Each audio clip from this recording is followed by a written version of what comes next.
이스라엘 자손의 온 회중이 엘림에서 떠나 일림과 시내산 사이에 있는 신광야에 이르니 애굽에서 나온 후 둘째 달 15일이라. 이스라엘 자손이 그들에게 이르되 우리가 애굽 땅에서 고기가마 곁에 앉아 있던 때와 떡을 배불리 먹던 때에 여호와의 손에 죽었더라면 좋았을 것을 너희가 이 광야로 우리를 인도하여 내어 이 온 회중이 줄여 죽게 하는도다. 그때 여호와께서 모세에게 이르시되 보라 내가 너희를 위하여 하늘에서 양식을 비같이 내리니 백성이 나가서 일용할 것을 날마다 거둘 것이라. 이같이 하여 그들이 내 율법을 준행하나 아니하나 내가 시험하리라. 아멘. 우리 같이 인사하겠습니다. 주의 이름으로 잘 될 것입니다. 더 잘 될 것입니다. 끝없이 잘 될 것입니다. 예배 자리에 함께 하신 여러분, 하나님께서 동행하셔서 이 5월이 행복한 잘 되는 귀한 달이 될 줄로 믿습니다. 여러분, 개돼지라는 말을 들어보셨습니까? 아이, 저 개돼지 같은 이라고. 아마 누가 나한테 그걸 욕을 하면 바로 멱살 잡고 싸우자고 달려들 거예요. 지난 2016년 신문 기자들과의 회식 자리에서 교육부 정책기획관이 개돼지라고 하는 표현을 썼다가 파면되는 그런 사건이 있었습니다. 2급 공무원이니까 꽤나 고위 공무원이죠. 이 사람은 고속승진한 젊은이입니다. 그런데 개돼지라는 단어 한번 잘못 써가지고 파면됐어요. 그런데 그 정치인들 보면 이렇게 얘기하는 분들이 많아요. 요새 개돼지보다 못하다. 차라리 개돼지가 낫지. 이 쓰레기 같은 인간들 말이야. 이러면서 막 욕을 합니다. 왜 우리가 세금 내가지고 그런 쓰레기들한테 돈을 퍼줘야 되냐. 그 귀신은 다 뭐하나 저런 것들 안 잡아가고 그렇게 얘기하시는 분들이 있는데 그러지 마요. 누가 찍었어요? 우리가 찍었잖아.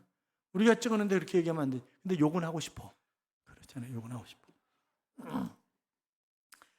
자, 이 개돼지라고 하는 말이 요새 생긴 말이 아니라 신라 시대부터 있었고 국어 사전에도 개돼지라고 나와요.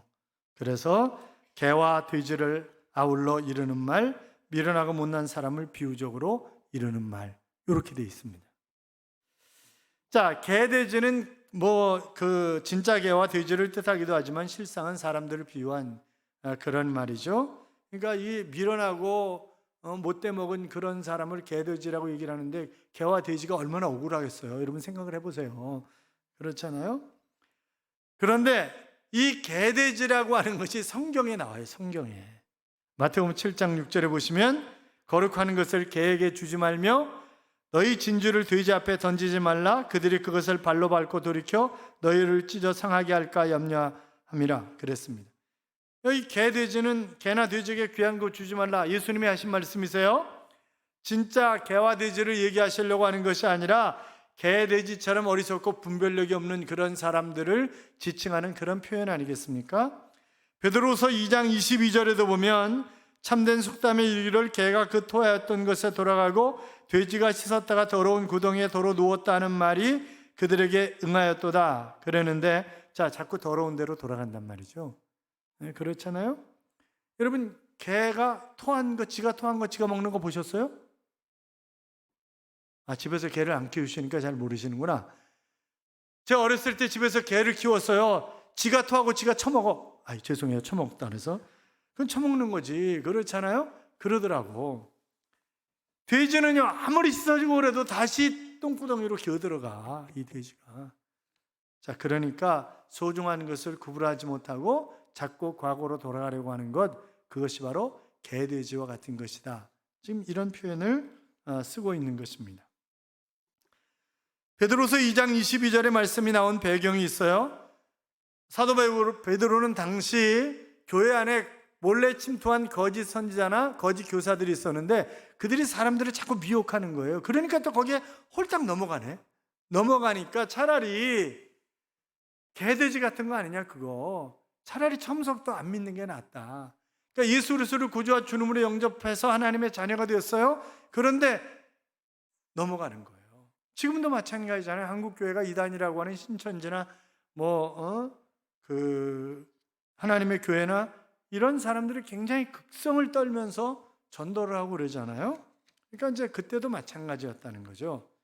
그런데 베드로서 2장 22절 앞에 20절 21절을 보면 이런 말씀이 기록되어 있습니다. 만일 그들이 우리 주 되신 구주 예수 그리스도를 알므로 세상의 더러움을 피한 후에 다시 그 중에 얽매이고 지면 그 나중의 형편이 처음보다 더 심하리니 의의 도를 안 후에 받은 거룩한 명령을 저버리는 것보다 알지 못하는 것이 도리어 그들에게 나으니라. 이렇게 말씀하시므로 차라리 안 믿었던 게 낫다. 이제 그러시는 거죠. 개돼지처럼 돌아가는 것보다는. 이제 그런 얘기를 하고 있습니다. 오늘 우리가 읽은 본문 출애굽기 16장의 말씀에 이와 같이 똑같은 어리석은 자들이 등장을 하는 것입니다. 개나 돼지처럼 옛 더러운 삶으로 돌아가려고 하는 그런 사람들의 이야기인데 바로 이스라엘 백성들이란 말이죠. 자, 1절부터 3절까지 같이 읽어요. 이스라엘 자손의 온 회중이 엘림에서 떠나 엘림과 시내산 사이에 있는 신광야에 이르니 애굽에서 나온 후 둘째 달 15일이라 이스라엘 자손 온 회중이 그 광야에서 모세와 아론을 원망하여 이스라엘 자손이 그들에게 이르되 우리가 애굽 땅에서 고기 가마 곁에 앉아 있던 때와 떡을 배불리 먹던 때에 여호와의 손에 죽었더라면 좋았을 것을 너희가 이 광야로 우리를 인도해내어 이 온 회중이 줄여 죽게 하는도다. 아멘. 자, 지금 이제 출애굽했어요. 가나안으로 가면서 가나안 들어가기 전에 광야를 지날 때였는데 백성들이 엘림을 떠나 신광야라고 하는 곳에 도착을 했는데 둘째 달 2월 15일이었다. 그러니까 그들이 언제 출애굽했어요? 1월 15일 날 출애굽했어요. 이제 한 달이에요. 홍해의 기적을 체험한 지 얼마 안 됐어요. 그런데 원망하고 불평하는 거예요. 왜? 먹는 것 때문에. 우리가 애굽에 있을 때 잘 먹었다는 거예요. 아니, 노예가 뭘 잘 먹어? 그렇잖아요. 노예가 뭘 잘 먹었냐고. 그런데 먹을 것 때문에. 여러분 그런 얘기 있잖아요. 사흘 굶어 남의 집 담 안 넘는 사람 없다. 그런 얘기 있잖아요. 그러니까 이들이 배가 고프니까, 아니 그들이 먹을 것 가지고 나왔어요. 그런데 한 달 지났잖아요. 그러니까 먹을 것 다 떨어지니까 이제 먹을 것이 없어서 투덜대기 시작하는 거예요. 여러분, 우리가 어떤 상황이 오든지 투덜대지 말아야 돼요. 어느 교회에서 성령 건축이 시작되었어요. 목사님은 마음이 뜨거운데 교인들은 썰렁한 거예요. 왜? 힘드니까.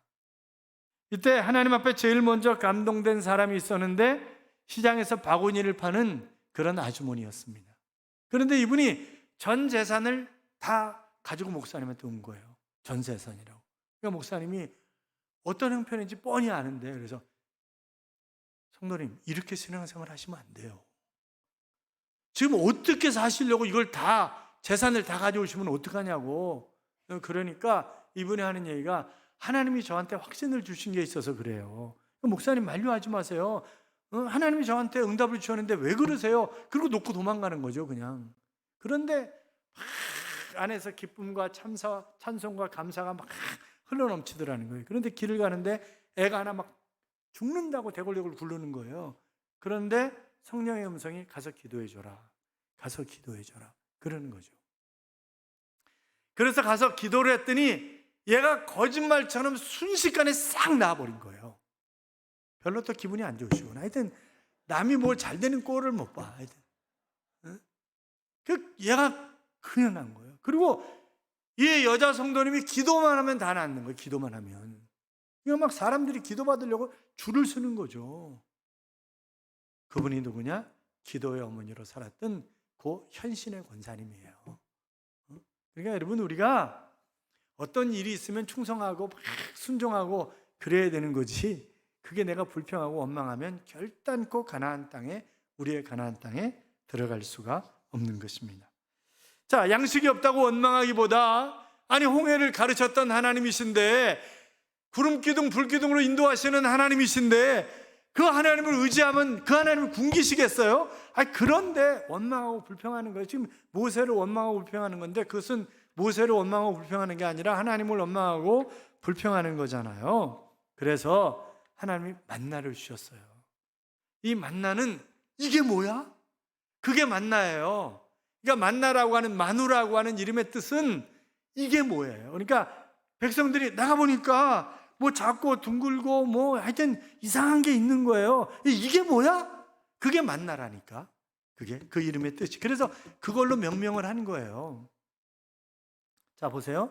애굽에서 가져 나온 양식 아니에요. 이건 하나님이 내려주신 비상 양식이에요. 왜? 농사 짓지 않잖아요. 그래서 만약 이들이 광야에서 농사를 지었다고 한다면 하나님이 이들에게 만나를 주시지 않았을 거예요. 만나는 이스라엘 백성들이 거하는 특정한 지역에만 내린 거예요. 새벽마다. 그리고 이스라엘 백성들이 이제 가나안 땅에 들어가서 농사를 짓고 소득을 거두었을 때 그때 만나는 딱 끝난 거예요. 그러니까 하나님이 주신 비상 양식이지. 그렇잖아요? 그런데 하나님이 만나를 주신 이유가 있다는 거예요. 그 이유가 4절이에요.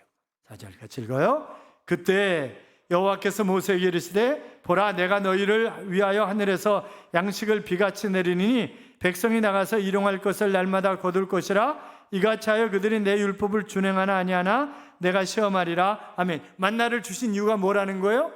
말씀을 지키는지 안 지키는지 시험하기 위해서 하나님이 만나를 내려주셨다는 거예요. 자, 그러니까 하나님이 나를 시험하실 때 있잖아요. 아브라함도 시험 받았잖아요. 아니 100살에 자식을 얻었으니까 그 자식이 눈에 넣은들 아프겠어요. 그렇잖아요. 정말 얼마나 귀한 자식이면 아마 자식 목숨하고 바꾸자 해도 얼른 자기 목숨 내놓을 거예요. 100살에 얻은 자식이니까. 저희는 큰애가 41살이에요. 82년생이니까. 그런데 늦둥이는 29살이 띠동갑이야. 그래도 늦둥이 보기만 해도 너무 이쁘고 그런 거예요. 여기 저쪽에 앉아서 신디 치는 애예요. 그러니까 볼 때마다 너무 이쁜 거예요. 그런데 아브라함은 말할 필요가 없는 거지. 그런데 하나님이 아브라함한테 이삭을 번제로 드리는 게, 이런 번제가 뭐예요? 잡아가지고 각을 떠가지고 태워서 드리는 게 번제예요. 아니 하나님이 어떻게 이렇게 무식한 말을 하시냐? 이게 도대체 말이 되냐? 이게 말도 안 되는, 아니 하늘의 별처럼 바닷가의 모래알처럼 자식을 주신다 그러더니 이거 잡아서 드리라니 이게 도대체 하나님 맞아? 이럴 수 있잖아요, 얼마든지. 그런데 새벽같이 아브라함이 데리고 가네? 이삭을 데리고 가는 거예요. 모리아산에 가서 아들 잡아서 드리려고. 그랬더니 하나님이 더 놀라셨잖아요. 그래서 막 아브라함 막 이러고 이랬잖아요. 창세기 22장 16절 이하에 보면 하나님이 이렇게 말씀하십니다. 내가 이같이 행하여 내 아들 내 독자를 아끼지 아니하였은즉 내가 내게 큰 복을 주고 내 씨로 크게 성하여 하늘의 별과 같고 바닷가의 모래와 같게 하리니 내 씨가 그 대적의 문을 얻으리라. 또 내 씨로 말미암아 천하 만민이 복을 얻으리니 이는 내가 나의 말을 준행하였음이니라 그랬습니다. 자, 하나님의 말씀에 순종한 것 때문에 그와 그의 후손이 복을 받는 축복의 통로가 아브라함이 되었던 것을, 그러니까 하나님이 우리도 시시때때로 체험하실 때 있어요. 육신의 질병으로, 또 사업으로, 또 직장의 삶으로, 여러 가지로 우리를 시험하실 수 있습니다. 그러면 그때는 어떻게 생각해요? 더 큰 은혜를 주시려고 하나님이 나를 시험하시는구나. 알았습니다, 하나님. 오케이, 저는 무조건 순종입니다. 이렇게 가야지. 그렇잖아요. 불평과 원망이 나오는 걸 탁 쳐서 막아야 돼요. 그리고 감사의 고백이 넘치는 그런 삶을 살아갈 때 하나님이 나에게 허락하신 나의 가나안을 차지할 수 있는 것이지, 가나안에 들어가는 사람과 들어가지 못하는 사람으로 딱 나눠지잖아요. 그게. 사랑하는 여러분, 우리가 잊어서는 안 되는 과거가 있습니다. 과거를 묻지 마세요. 그런 노래도 있지만, 그러나 과거를 잊으면 안 된다고요. 그러니까 하나님이 나를 사랑하셔서 하나님의 은혜로 내가 구원받은 것, 내 죄 때문에 예수 그리스도를 이 땅에 보내시고 십자가에 못 박혀 물과 피를 다 쏟으시면서 나를 사랑하신 것, 그건 잊으면 안 되는 거잖아요. 그런데 우리가 잊지 말아야 할 것은 얼른 잊어. 그리고 얼른 잊어버려야 할 거는 안 잊어버려. 하나님 그때도 저 힘들게 하셨잖아요. 그러니까 꼭 보면 부인들이 꼭 그러잖아요. 남편한테 옛날 거 다 끄집어내. 당신 지난번에도 그랬잖아. 이러고. 자, 어떻든 지금 이스라엘 백성들 보면 한마디로 뭐냐면 그때가 좋았다는 거예요. 차라리 그때가 좋았다는 거예요. 그러니까 애굽에서 뭘 먹었다고 말도 안 되는 얘기를, 그래서 민수기에서도 보면 우리가 가마솥에서 고기를 구워먹고 배 터지게 부추와 상추와 호박과 오이와 이런 것들을 배 터지게 먹었는데 노예가 무슨 배 터지게 먹었으면 배급받은 거지. 그렇잖아요. 그런데 그런 소리를 하고 있다고, 이게. 응? 우리는 안 그러나요? 아유, 차라리 그때가 좋았어. 예수, 지금 오늘, 지금 놀러 가야 되는데, 꽃피는 봄에, 지금 한창인데, 이제 이번 주 지나면 끝인데, 아이고, 교회 안 나가면 또 순장이 전화할 거고, 교구장이 찾아올 거고, 목사님 눈치도 봐야 되고, 아이고, 내가 왜 교회를 나갔던가? 그때가 좋았는데, 그러시는 분 없으세요? 옛날이 좋았는데, 옛날이 좋았다.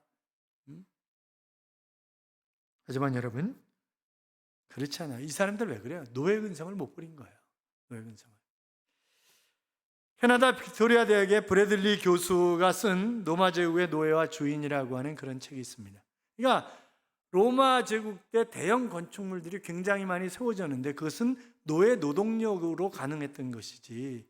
그리고 물론 노예들한테 제가 대학원에서 그 노예 문제를 가지고 이제 논문을 쓰고 그랬었는데 특유재산이라는 게 있어요. 그러니까 노예들 가운데 똑똑한 노예들이 있어요. 이 똑똑한 노예들이 가정교사를 하는 거야. 그래가지고 주인의 아들이 우리를 얘기하면 과거에 합격한다든지 이러잖아요. 그러면 자유를 주는 거예요. 풀어주는 거예요. 그리고 어떤 공을 세우면 이제 이 주인이 전쟁터에 나가야 되는데 원래 노예는 전쟁터에 안 나가요. 그런데 주인이 전쟁터에 나가야 되는데 노예를 대신 내보내. 합격한 공을 세웠어. 그러면 자유인으로 풀어주는 거예요. 그리고 재산을 좀 주는 거예요. 그래서 특유재산이라고 있어요.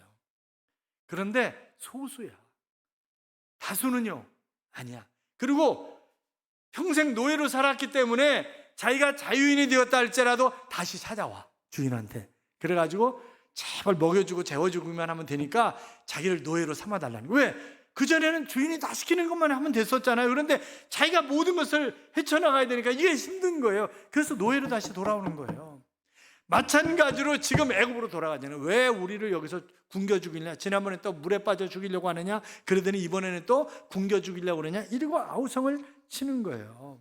그런데 자, 아우성 치니까 하나님이 만나 주셨어요. 그 만나 주신 이유가 뭐라 그랬어요? 테스트하기 위해서 만나를 주신 거다. 그러면 어떤 테스트냐? 자, 16절부터 18절까지 같이 읽어요. 여호와께서 이같이 명령하시기를 너희 각 사람은 먹을 만큼만 이것을 거둘지니 곧 너희 사람 수요대로 한 사람이 한 오멜씩 거두되 각 사람이 그의 장막에 있는 자들을 위하여 거둘지니라 하셨느니라.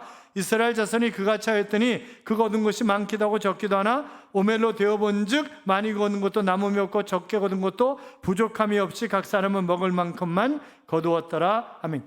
자, 한 사람이 한 오멜 거두는 거예요. 한 오멜은 2.4리터예요.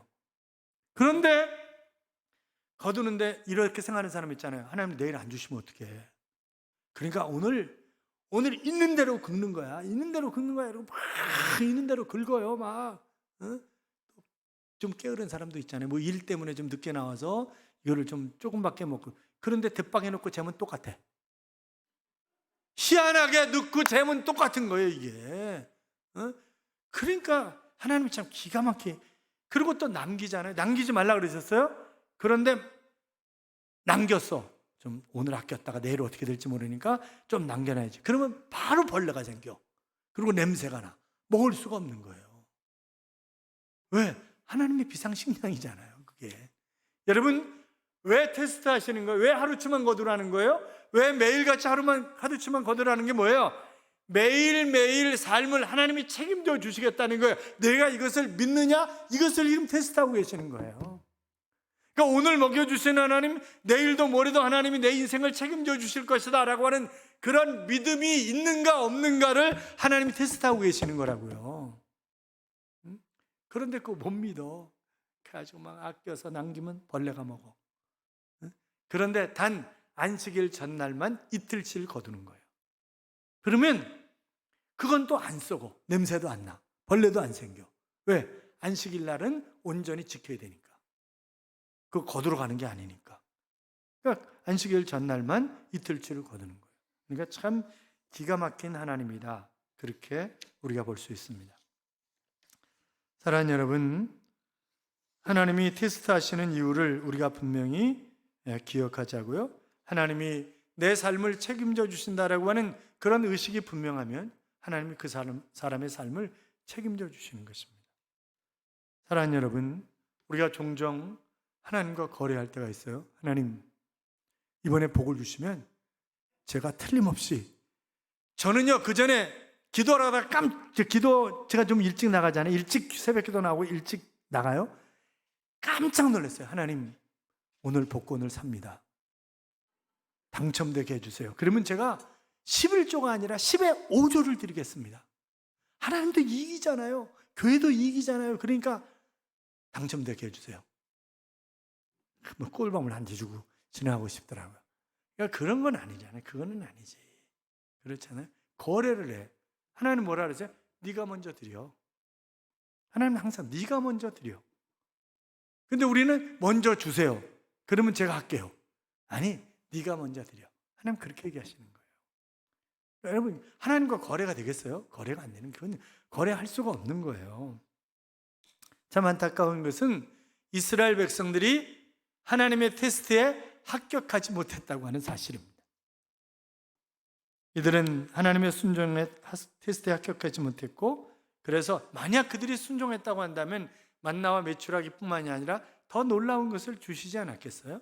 그런데 그들이 불합격된 거예요. 사랑하는 여러분, 아브라함처럼 하나님이 테스트하실 때 합격하셔서 축복의 통로로 쓰임받는, 그래서 여러분 때문에, 여러분의 후손이 여러분 때문에 수십만, 수천만, 수억이 먹고 사는 그런 놀라운 역사가 일어날 수 있기를 주님의 이름으로 축원합니다. 이런 찬양이 있죠. 하나님 한 번도 나를 실망시킨 적 없으시고 언제나 공평과 은혜로 나를 지키셨네. 오신실하신 주, 오신실하신 주, 내 너를 떠나지도 않으리라, 내 너를 버리지도 않으리라. 약속하셨던 주님, 그 약속을 지키사 이후로도 영원토록 나를 지키시리라 확신하네 라고 하는 그런 찬양인데, 여러분, 내가 하나님 앞에 순종하면 하나님 결단코 우리를 실망시키지 않습니다. 우리가 되돌아보면 주님의 손길이 미치지 않은 것이 아무것도 없습니다. 신실하신 하나님, 나를 지키시겠다고 약속하신 하나님, 그 하나님을 의지하며 순종의 테스트에 합격하는 그런 삶을 통해서 축복의 통로로 쓰임 받으시기를 주님의 이름으로 축복합니다.